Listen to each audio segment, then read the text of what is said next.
കാലത്ത് ഇതേപോലത്തെ ഒരു ബൺദോശ ഉണ്ടാക്കിയാലൊന്ന് കിടലിനാവില്ലേ? അപ്പൊ അതിന്റെ ഹോൾ വീഡിയോ ഞാൻ ശരിക്കും ചാനൽ സബ്സ്ക്രൈബ് ചെയ്യാൻ മറക്കരുത് കേട്ടോ.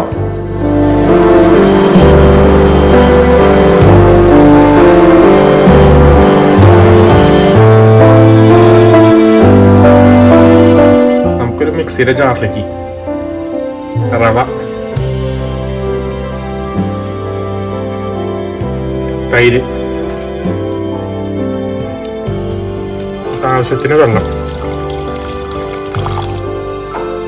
നമുക്ക് ഉപ്പ്,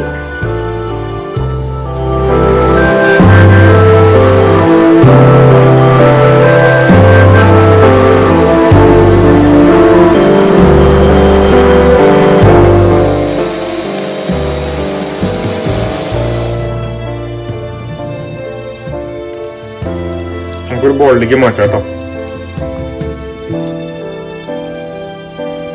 മീഡിയം ചൂടിലൊരു പാൻ വെച്ചിട്ട് അതിലേക്ക് കുറച്ച് ഓയിലായി ഒഴിച്ചു കൊടുക്കണം. കടുക്, ഉലുവ, കടലപ്പരിപ്പ്, ജീരകം നമുക്ക് നന്നായിട്ടൊന്ന് ഇളക്കി കൊടുക്കാം കേട്ടോ. അതെ, അതൊന്ന് മൂക്കണ വരെ ഒന്ന് ചെയ്യാട്ടോ.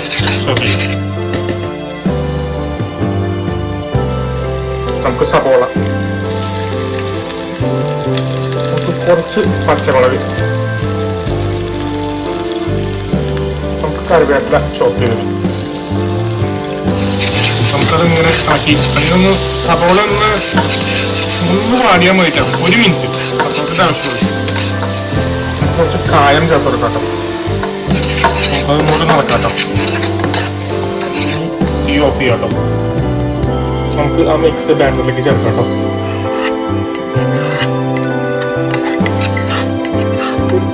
ബേക്കിംഗ് സോഡ ഇടാട്ടോ. നമുക്ക് കുറച്ച് നൈസായിട്ട് ഇരുന്ന മല്ലിയില,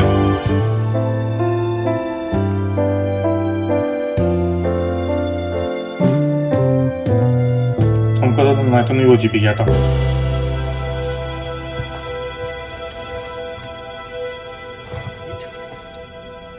നമുക്ക് മീഡിയം ചൂടിൽ അപ്പച്ചട്ടി വെക്കാട്ടോ. നമുക്ക് ആ ബാറ്റർ നമ്മുടെ ദോശമാവ് ഉണ്ടല്ലോ, നമുക്ക് അതിലേക്ക് ഒഴിച്ചു കൊടുക്കാട്ടോ.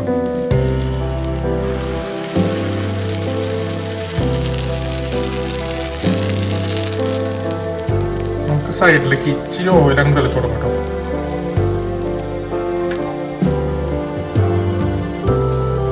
നമുക്ക് അതിന് മറിച്ചിടാട്ടോ.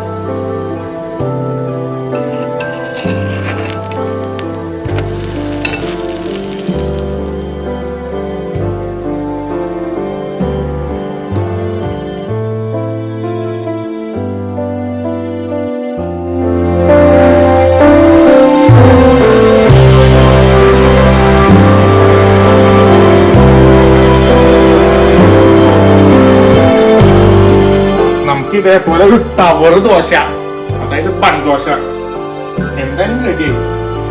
തിന്നെ വഴിയുള്ളൂ. ചട്നിയില് ഈ തക്കാളി ചട്നിയിൽ മുക്കിയിട്ട് ഇങ്ങനെ ഇങ്ങനെ ഇങ്ങനെ ഇങ്ങനെ ആസ്വദിച്ച് നോട്ടിരിക്കാം. നല്ല ചൂട് കിട്ടാം, നല്ല ടേസ്റ്റ് ഉണ്ട്. ഓക്കെ, എന്റെ ഉള്ളു നോക്കി ഇതേപോലെ സോഫ്റ്റ് ആണ്, സോഫ്റ്റും ആണ്, സൂപ്പറും ആണ്. അപ്പൊ ആ സബ്സ്ക്രൈബ് ചാനല് ഒന്ന് ഞെക്കിയേക്കണേ. പിന്നെ എന്റെ വീഡിയോ ഇഷ്ടമായാൽ ഒന്ന് ട്രൈ ചെയ്ത് നോക്കണേ. ട്രൈ ചെയ്ത് ഇഷ്ടപ്പെട്ടാൽ ഒന്ന് ഷെയർ ചെയ്യുക, കമന്റ് ചെയ്യുക. പിന്നെ എങ്ങനെ തിന്നണ്ട ഞാൻ പഠിപ്പിച്ചില്ലേ, എങ്ങനെയാ ചട്ടിയിൽ ഇങ്ങനെ മുക്കി എടുത്ത് ഇങ്ങനെ ആസ്വദിച്ചു ഇങ്ങനെ. ബൈ.